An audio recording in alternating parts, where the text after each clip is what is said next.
अब ये बेसिकली ये प्रोजेक्ट है क्या कि हालांकि सरकार की तरफ से भी इसको एडवर्टाइज किया जा रहा है, उन्होंने भी एक तरह से इसको रिकॉग्नाइज किया है। जी इसकी जरूरत क्या पड़ी है पहले तो? जी sir, so thank you sir. मेरा नाम वैभव पाटिल है, मैं 45 से हूँ। तो बेसिकली क्या है कि इंडिया में एनीमिया का प्रिवेलेंस बहुत ज़्यादा है। तो ये होता है इसकी वजह से कि आयरन एक न्यूट्रिएंट है, माइक्रो न्यूट्रिएंट, उसकी डिफिशियंसी की वजह से होता है। तो इसको टैकल करना काफ़ी इंपॉर्टेंट है। इसके बहुत सारे इश्यूज है, जैसे थकान वगैरह महसूस करना, बच्चों में फिजिकल डेवलपमेंट सही से नहीं होना बचपन में, तो बहुत सारे इश्यूज हैं। तो इसलिए इसको टैकल करना बहुत इंपॉर्टेंट है। तो इसलिए फोर्टिफाई हेल्थ हमारी एक ऑर्गेनाइजेशन है, नॉट फॉर प्रॉफिट ऑर्गेनाइजेशन है। तो हमारा एम है कि इंडिया में एनीमिया का प्रिवेलेंस हम कम करें। तो इसलिए फिर हम चक्की आटा जो अपना स्टेपल है, जो हम रोज सुबह शाम खाते हैं, उसमें फोर्टिफिकेशन करके फिर ये एनीमिया का प्रिवेलेंस कम करने के लिए सपोर्ट करते हैं। इसकी क्या पहले किसी तरह का कोई सर्वे भी हुआ है, या फिर इसकी अगर हम कहें कि आंकड़े क्या कहते हैं अगर हम जी इसको देखते हैं? जी, तो एनएफएचएस एक ऑर्गेनाइजेशन है, उसका जो स्टडी है, उसके अकॉर्डिंग पंजाब में 71% से ज़्यादा चिल्ड्रंस एनीमिक हैं। पंजाब जैसे क्षेत्र में जहाँ पर खाने पीने की कोई कमी नहीं है, यानी कि इस आयरन की कमी यहाँ भी है? जी, यहाँ पे है, चिल्ड्रंस में है, वुमेन्स में भी लगभग 60% के आसपास एनीमिया है। जो गर्ल्स रहती है, एडोलसेंट गर्ल्स, उसमें भी 60% के आसपास एनीमिया है। तो ये इसका इम्पैक्ट क्या रहता है अगर इसको एनीमिया को लेकर के दिक्कतें आती हैं तो इन फ्यूचरली बच्चे की पोषण क्रिया में फर्क क्या रहता है? जी, तो बेसिकली अगर मैं बच्चे की बात करूँ, चिल्ड्रन की, तो उसमें फिजिकल डेवलपमेंट सही से नहीं होता है। मतलब एनीमिया का काम, आयरन का काम अपने बॉडी में है कि ऑक्सीजन कैरी करना अलग अलग ऑर्गन्स को। अगर फिर आयरन ही कम है बॉडी में, तो ऑक्सीजन सब ऑर्गन्स को नहीं मिलेगा। तो इसलिए फिर डेवलपमेंट सही नहीं होगी। वुमेन्स में भी प्रोडक्टिविटी का इशू आ जाएगा, वो काम सही से नहीं कर पाती। इवन मेंस में भी ये इशू रहता है। तो फिर थकान महसूस होना, सर में दर्द होना, प्रोडक्टिविटी कम हो जाती है। और इसका अल्टीमेटली इफेक्ट इकोनॉमी पे भी होता है, क्योंकि ऑब्वियसली हम जो काम एक दिन में फिनिश होना था, उसको हम 2 दिन लगाएंगे, 3 दिन लगाएंगे, तो अल्टीमेटली उस पर भी इफेक्ट होना स्टार्ट हो जाता है। अभी फिर जिस तरह से पंजाब में अगर या पूरे देश में जिस तरह से प्रोजेक्ट आपने शुरू किया, अगर मैं पंजाब की बात करूं तो इसमें किस तरह से कोलैबोरेट कर रहे हैं आप रूरल मिलर्स के साथ? जी, तो सर इसमें ये रहता है कि अगर हमें हमारा सपोर्ट प्रोवाइड करना है, तो हम चक्की आटा मैन्युफैक्चरर्स के साथ, उनके साथ पार्टनरशिप वगैरह करते हैं, और उनको पूरा टेक्निकल फाइनेंशियल सपोर्ट हम प्रोवाइड करते हैं, ताकि वो अ, अच्छी तरह से इफेक्टिवली फोर्टिफिकेशन उनके प्लांट्स में इम्प्लीमेंट कर सके। तो और फिर उनके आपकी तरफ से प्रोवाइड क्या करवाया जाता है उनको कि जी ये मटेरियल कौन सा है जिसको लेकर के, जी क्योंकि आप ये समझ सकते हैं कि जैसे ही जो प्रोड्यूस कर रहे हैं, वो आटा प्रोड्यूस कर रहे हैं, उसके बीच में क्या इसको मिलाया जाता है? जी जी, तो इसके लिए एक प्रीमिक्स रहता है बेसिकली। तो वो न्यूट्रिएंट वाला प्रीमिक्स रहता है, उसमें आयरन, फॉलिक एसिड, विटामिन वगैरह रहते हैं। तो वो प्रीमिक्स उनको चक्की आटे में ऐड करना होता है। तो वो प्रीमिक्स हम प्रोवाइड करते हैं। मशीन एक लगता है, माइक्रोडोसर, वो ऐड करने के लिए, तो वो मशीन भी हम प्रोवाइड करते हैं। फिर इक्विपमेंट टेस्टिंग के लिए जो किट्स वगैरह रहते हैं, वो प्रोवाइड करते हैं, ट्रेनिंग्स वगैरह।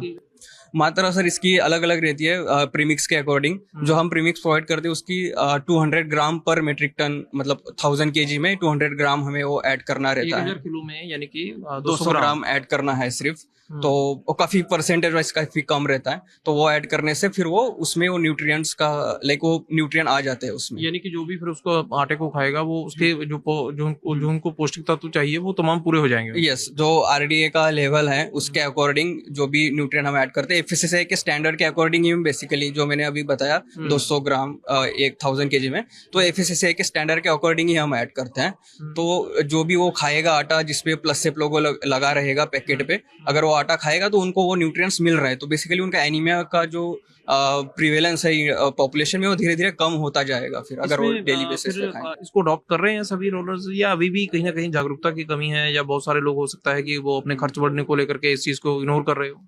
जी सर, तो अभी बहुत सारे, जैसे अगर मैं पंजाब के अलावा दूसरे स्टेट की बात करूं, तो हम पिछले 6 साल से काम कर रहे हैं इस प्रोजेक्ट पे। तो बहुत सारे स्टेट में, मोर देन 10+ स्टेट में हम काम करते हैं। तो बहुत सारे लोगों ने अडॉप्ट किया है, बहुत सारे मिलर्स ने अडॉप्ट किया है।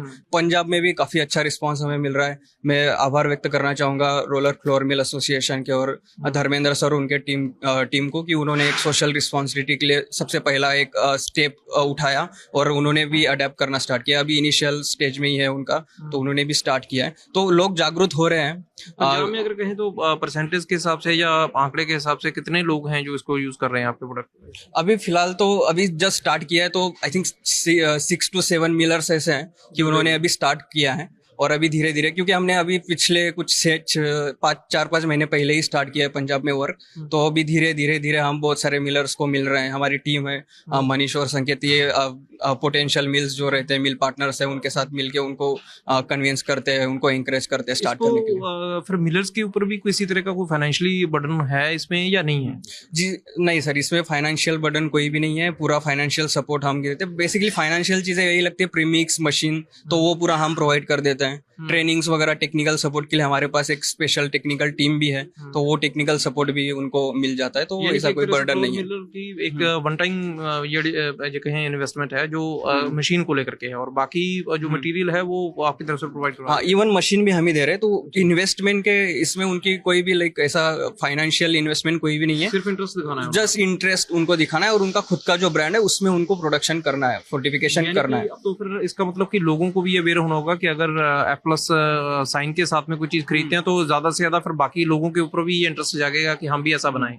जी सर, ये काफी इंपॉर्टेंट चीज है कि जो भी लोग जो भी आटा वो मार्केट में ले रहे हैं, अगर उस पे प्लस लोगो है, ये प्लस लोगो है, तो वही वो आटा चूज करे, ताकि फिर जो एनीमिया उनमें है, वो भी आयरन की जो कमी है वो फुलफिल हो जाएगी। इसके लास्ट वाला मेरा कि इसमें नतीजे जिस तरह से आपने कहा कि 71% पंजाब में भी बच्चों के बीच में, महिलाओं के बीच में ये देखने को मिला है, तो उम्मीद कब तक की आपने लगाई है कि ये सब चीजें कमी हो सकती हैं? और एक चीज और बताइए, ये कमी रह क्यों जाती है? क्योंकि खान पान तो पहले से ही लोगों का वही है, सेम ही है। जी सर, तो मैं सबसे पहले आपका दूसरे क्वेश्चन का आंसर करता हूँ, ये कमी क्यों रहती है। बेसिकली क्या होता है कि जब हमें भूख लगती है तो हम खाना कुछ खाते हैं, दाल रोटी वगैरह, बट उसमें सब इतने न्यूट्रिएंट जो माइक्रो न्यूट्रिएंट रहते हैं वो अवेलेबल नहीं रहते, कम प्रमाण में रहते हैं, तो इसलिए वो बॉडी को नहीं मिल पाते हैं। वो हिडन हंगर हम कहते हैं उसको, वो दिखता नहीं है हमें, बट वो न्यूट्रिएंट नहीं मिल पाते, माइक्रो न्यूट्रिएंट। तो इसलिए फिर आपको वेजिटेबल्स, फ्रूट्स वगैरह खाना है, बट वो भी पॉसिबल नहीं रहता है कि रोज हम वेजिटेबल खाए, फ्रूट्स खाए, या टैबलेट्स ले मल्टीविटामिन के, तो इसलिए फिर ये कमी रह जाती है। इसलिए फिर फोर्टिफाइड फूड अगर वो खाएंगे तो ऑटोमेटिकली वो जाता रहेगा, उनको कोई बिहेवियरल चेंज करने की जरूरत नहीं है। और पहला क्वेश्चन ये था कि इसको कब तक हम सोच सकते हैं कि ये नॉर्मलाइज होगा।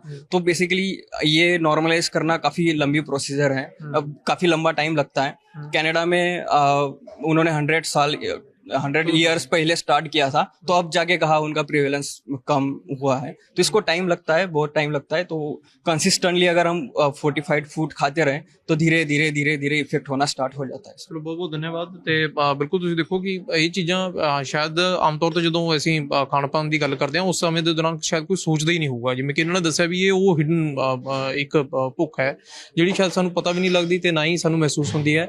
ਜਿਹੜੇ ਲੋਕ ਜ਼ਿਆਦਾਤਰ ਇਹ ਗੱਲ ਕਹਿੰਦੇ ਨੇ ਵੀ ਸਾਨੂੰ ਥਕਾਨ ਹੁੰਦੀ ਹੈ, ਅਸੀਂ ਕੰਮ ਨਹੀਂ ਉਹਨਾਂ ਕਰ ਪਾਉਂਦੇ ਹੈਗੇ, ਪੁਰਾਣੇ ਲੋਕ ਕਰਦੇ ਸੀਗੇ, ਤਾਂ ਉਹਦਾ ਸਭ ਤੋਂ ਵੱਡਾ ਕਾਰਨ ਇੱਕ ਇਹ ਵੀ ਹੈ। ਹੁਣ ਲੋਕਾਂ ਨੂੰ ਵੀ ਜੇ ਕਹੀਏ ਕਿ ਸੈਲਫ ਰਿਸਪੌਂਸਿਬਿਲਿਟੀ ਸਮਝਣੀ ਹੋਊਗੀ ਕਿ ਜੇ ਅਸੀਂ ਜੇ ਚੀਜ਼ ਉਹ ਖਰੀਦ ਰਹੇ ਹਾਂ, ਕਿਉਂਕਿ ਨਾ ਤਾਂ ਇਹਦੇ ਨਾਲ ਕੋਈ ਕਿਸੇ ਚੀਜ਼ ਦਾ ਰੇਟ ਵਧਣਾ ਹੈ, ਕਿਉਂਕਿ ਇਹ ਉਹਨੂੰ ਫ੍ਰੀ ਆਫ ਕੋਸਟ ਪ੍ਰੋਵਾਈਡ ਕਰਵਾ ਰਹੇ ਨੇ। ਦੂਸਰਾ, ਇਹ ਕੋਈ ਉਹ ਪ੍ਰਾਈਵੇਟ ਕੰਪਨੀ ਨਹੀਂ ਹੈਗੀ, ਬਲਕਿ ਗਵਰਨਮੈਂਟ ਦੇ ਸਟਰਕਚਰ ਦੇ ਨਾਲ ਚੱਲਣ ਵਾਲਾ ਉਹ ਪ੍ਰੋਜੈਕਟ ਹੈ, ਜਿਹਦੇ ਨਾਲ ਆਖਰਕਾਰ ਸਿਰਫ ਇੰਨਾ ਹੈ ਕਿ ਲੋਕਾਂ ਦੀ ਇਹ ਪਰੇਸ਼ਾਨੀਆਂ ਜਿਹੜੀਆਂ ਨੀਵਿਆਂ ਨੂੰ ਲੈ ਕੇ ਉਹ ਦੂਰ ਕੀਤੀ ਜਾਵੇ। ਵੀਡੀਓ ਜਰਨਲਿਸਟ ਹਰਪਾਲ ਦੇ ਨਾਲ ਸੁਮਿਤ ਸਿੰਘ ਰੋਜ਼ਾਨਾ ਸੁਸਾਇਟੀ ਚੰਡੀਗੜ੍ਹ।